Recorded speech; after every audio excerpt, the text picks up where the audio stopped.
Jesús Martínez y yo les voy a poner la segunda parte de las mediciones de presión. Concepto G en la medición de líquido. El concepto G es un vocablo utilizado en Norteamérica para referirse a la medición de presión, vacío, presión hidrostática, velocidad de presión, fricción y la diferencia de presión. Es la medición de las presiones. Entonces se puede definir como la palabra G, que es la energía interna de un fluido debido a la presión ejercida sobre el recipiente que lo contiene. Como esto se formula, se puede definir la presión en volumen y área, como podemos ver en la siguiente fórmula. Vamos con el siguiente punto. Presión en líquido. Cuando se quiere medir la presión en líquido, se tiene que obtener tres variables, o se tiene que tomar en cuenta tres variables que pueden afectar en la medición de la presión de este. La profundidad. La presión puede variar dependiendo del punto donde se mide y la profundidad que tenga el recipiente. Si nosotros medimos la presión en el punto más bajo que va a tener el recipiente, este va a tener una mayor presión que la que va a tener en la superficie. Por lo tanto, es necesario tomar en cuenta la profundidad que tiene este. La densidad. La presión es proporcional a la densidad o a la densidad relativa del fluido. ¿Qué es decir? Dependiendo de la densidad que tenga el fluido, este va a poder tener más presión o menos presión. No es lo mismo tomar la presión del agua que la presión de un aceite, que tiene más densidad. Y la presión en la superficie. Dependiendo de la presión atmosférica que exista, o la presión que se ejerce sobre la superficie del líquido que está contenido en un recipiente, este se va a ver afectado directamente a la presión que se va a medir dentro del líquido.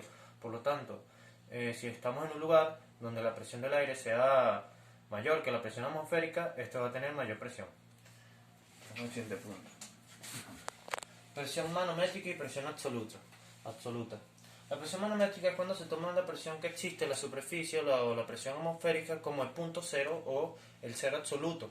Por lo tanto, en el aire existe una presión de aproximadamente 1,033 kilogramos sobre centímetros cuadrados, que eso es equivalente a 14,7 psi. Cuando nosotros hablamos de presión manométrica, esta toma esa medida como el cero absoluto. Por lo tanto, si nosotros queremos tomar la medición de en la superficie de un líquido, si lo tomamos con un manómetro o en un equipo que mida con presión manométrica, este nos va a decir que es cero. Pero esto realmente no es cierto, ya que en el aire existe una presión. Por lo tanto, si utilizamos un dispositivo que utilice la presión absoluta, este sí nos va a dar la presión que va a ser la presión atmosférica. Entonces, con esto podemos definir que la presión manométrica vendría siendo la diferencia entre la presión medida y la presión atmosférica. Medición de presión en líquido. Podemos tener dos sistemas para poder tener la medición de presión. La medición de nivel mediante altura, donde podemos calcular la presión que tiene un tanque o un recipiente mediante la altura que tiene la cantidad de líquido que va a guardar, para poder activar un sistema de contención o de cerrado del agua. El siguiente sistema es la medición de nivel mediante el sistema de burbujeo. Esto es un sistema por el cual se mete un tubo en el recipiente donde va a estar contenido el líquido y se pone hasta el final del tubo. El tubo va a ejercer una presión de aire hacia el agua que está dentro. Esta presión va a ser ligeramente mayor que la presión hidrostática que va a tener el líquido. Por lo tanto, no va a permitir que entre agua al tubo, pero van a salir una pequeña cantidad de aire que va a causar un burbujeo. Cuando baja el nivel del agua que está en el tanque, la presión del agua va a disminuir. Por lo tanto, si ponemos un manómetro en el tubo, vamos a poder medir el nivel del agua que tiene el recipiente, mediante si tiene más presión o menos presión.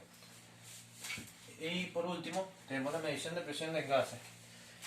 La presión de gases no se puede medir igual que los líquidos, ya que tiene un diferente comportamiento que los líquidos. Los gases no tienen el mismo comportamiento de líquido al momento de la medición por dos razones. El volumen de un gas pesa mucho menos que el volumen igual que un líquido. Si tenemos un recipiente lleno de agua y un recipiente lleno de líquido, estos van a ocupar el mismo volumen, pero realmente no van a tener el mismo peso porque el líquido va a ser más pesado. Unos gases pueden ser comprimidos o expandidos para adoptar casi cualquier volumen. Los líquidos no se pueden expandir o comprimirse tan ligeramente. Si nosotros metemos un recipiente con un gas, se puede comprimir hasta cierto punto, o se puede comprimir más de lo que se va a poder comprimir un recipiente con la misma cantidad de agua. Por lo tanto, como esto no tiene el mismo comportamiento, la medición de esto va a ser diferente. Bueno, muchas gracias, eso fue todo.